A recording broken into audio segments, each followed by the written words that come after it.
Sis tak tahu berapa. Duit keluar pun tak rekod. Macam mana nak kira untung rugi kalau macam ni?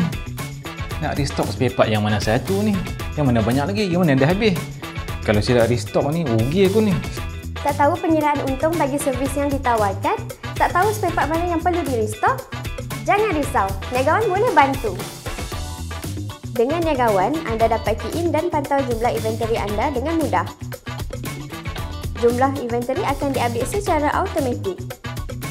Semua rekod jualan, perbelanjaan dan kos akan dikira secara automatik oleh Niagawan. Dan anda boleh lihat laporan akaun yang tersedia seperti cash flow dan untung rugi. So, senanglah nak tengok prestasi bisnes dan tetapkan strategi untuk bisnes.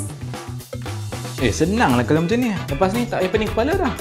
Gunakan Niagawan untuk urus bisnes servis anda sekarang.